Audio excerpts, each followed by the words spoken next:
Welcome back everyone to my channel Chemistry Made Simple for NEET. I am Dr. Subramaniam with a PhD in Chemistry. So already we have finished one session of most important MCQs of classification of elements and periodicity in properties. So today we will be continuing with our next section of most important MCQs from this lesson. So before moving on to today's session, I would like to tell you that while reading NCERT and attending your classes, it is very important to make your own notes as well.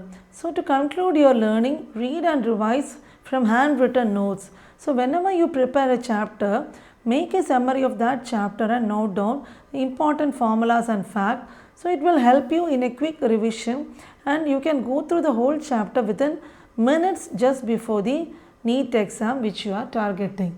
So now we will move on to the next set of most important MCQs from this lesson. So the first question is, for the 115th element, dash is the name as per IUPAC nomenclature and dash is the official name. So option A is Unilquadium mendelevium, B Unilunium rutherfordium, C Ununpentium moscovium, D moscovium and ununpentium. So the option correct one is C, that is ununpentium moscovium. So as we already discussed in our previous session, IUPAC nomenclature, the rules main thing you have to remember is 0 stands for nil, 1 is for UN, 2 is for bi, 3 tri, 4 quad, 5 pent, 6 hex, 7 sept, 8 oct and 9 is ENN. So 115. So what is 1? You can see here 1 is UN, then again 1 is UN, then 5, what is 5? PNT, and it should end with IUM. So now you understood how the correct name is coming. It is ununpentium. Official name is moscovium, which was named after the Moscow Oblast in which Joint Institute for Nuclear Research is situated. Now coming on to the next question, what are the roots of 1, 1 and 9 respectively as per the IUPAC nomenclature, and find out that it is simple. A UNBI and quad UBQ, nil BI and sept UBS, UN and ENN UUE, UNBI and ENN UBE. So the correct option is C. So again, as per IUPAC nomenclature, as I said before, you can see that 0, 1, 2, 3, 4, 5, 6 up to 9 stands for. So the roots 1, 1 and 9 are UN and ENN. So hence the symbol of the element is UUE. Now the next question is, what is the atomic number of the element Uniloctium? So is it 106, 118, 108 or 116? So the correct option is C, 108. So here, according to the IUPAC nomenclature of the periodic elements, which is greater than 100, UN means 1, nil means 0 and oct means 8. So the element numbered is 108, we can call it Uniloctium. So its chemical name is hazium and is represented by the symbol HS. It's very highly radioactive in nature and it is man-made element.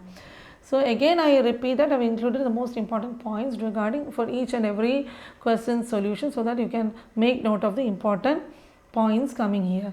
Now the next question is, the electrons distribution into the atomic orbital is called as electronic order, electronic distribution, electronic filing and electronic configuration.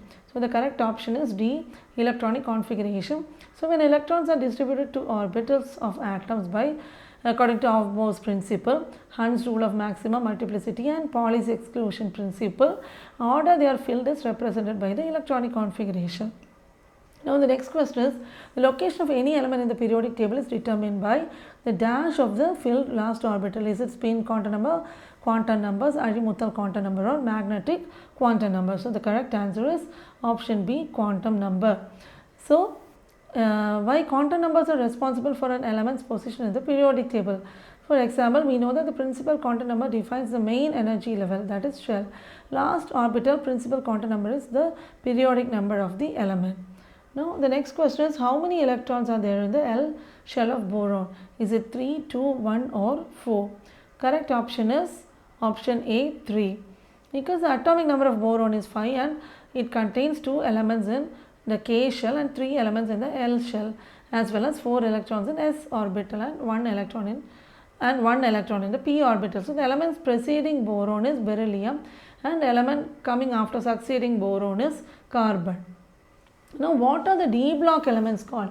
Are they called inner transition element, alkali earth metals, transition elements, or noble gases? So, very easy answer, option C, transition elements, because the electrons are energetically filled. The exact meaning of the transition element is these elements have either partially or fully filled subshell and can actively produce cations by losing electrons. Now, the next question is 3D transition series start from dash and ends with dash. Option A, zinc, scandium, B, scandium, zinc, C, vanadium, nickel, and D, argon, zinc. So, the correct option is B, scandium and zinc. So, in 3D transition series, they have either partially or fully filled 3D orbitals. So, 3D transition state actually starts from scandium with atomic number 21. The electronic configuration is given here. So, the outermost orbital configuration is given here. It ends with zinc 30. Electronic configuration is also mentioned here. Now, next question is write the correct configuration of neon. So, is it 1s 22s, 22 1s2, 2s2, 2p6, 1s2, 2s2. See, it's wrongly represented as 22. Please read it as 1s2, 2s2 like that. Then 1s2, 2p6. And D is 2s2, 2p6. So, the correct option is option A, 1s2, 2s2, 2p6. So, here you can see that neon is made up of 10 electrons according to Aufbau's principle. The lower energy orbitals normally gets filled first, and the s orbital can maximum accommodate 2 electrons, p can accommodate 6 electrons. So, the electronic configuration would be 1s2, 2s2, 2p6. So, you can add it and see 6 plus 2 8, 8 plus 2 10. So, atomic number is 10. Now, next question is the p block elements along with the s block elements are called as dash elements, inner transition, representative, radioactive, or transition. The correct answer is option B, representative elements. So, the p block elements has elements from group 13 to 18. S block are first and second group elements. So, they two together form representative elements, or they are also called main group elements. So, next question is what happens to the non-metallic nature when you move from left to right in groups? Will it increase, decrease, remains the same, or irregular? So, the answer is option A, it will increase, because non-metallic nature can be explained as the tendency to gain electrons and having high negative electron gain enthalpies, but 18th group they don't have any reactivity. So, non-metallic nature increases from left to right in groups, leaving out noble gases. Hope you understood this.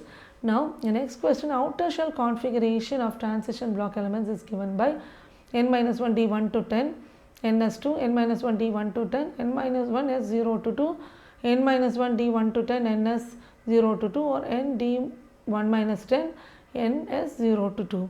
So, the correct option is C, because transition elements are D block elements. So, electrons fill in the d orbitals and s orbital gets varied for maintaining stability of atoms. So, outermost electronic configuration of transition elements is given by n-1 d1 to 10, ns0 to 2.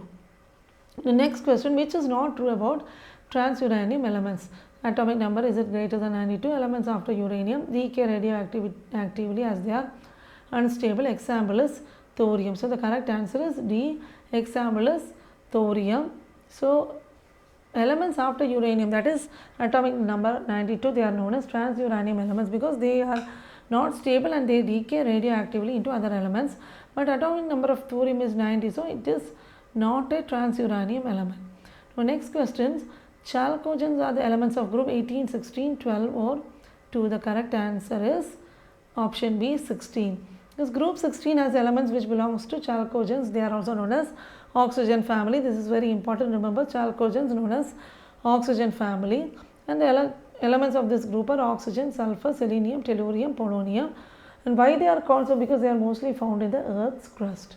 Now, next question is which is not a metalloid? Is it germanium, silicon, aluminum, or tellurium? So, the answer is option C, aluminum, because metalloids are those which show both the properties of metals and non-metals, and they are also known as semi-metals, and there are 8 metalloids known till date like boron, silicon, germanium, arsenic, antimony, tellurium, polonium and astatine. Please note the symbols of each of the element and don't forget the elements name. So, it is very important. Now, with that we come to the end of our second section of the most important MCQs of the lesson, classification of elements and periodicity and properties from class 11. So very soon I will be uploading the next two sessions as well of MCQs from this lesson, and before uploading more MCQs, I will be completing all the units from class 11 and class 12, and I will be uploading some super tricks, excellent tricks from most important lessons, and I will be uploading whatever problems are included from the lessons. So as I always say, please do like, share and subscribe to my channel, share it with your friends, and don't forget to press the bell icon so that as soon as I post new videos you will get the notifications immediately. With that, I am winding up the session for today. Thanks for watching my video.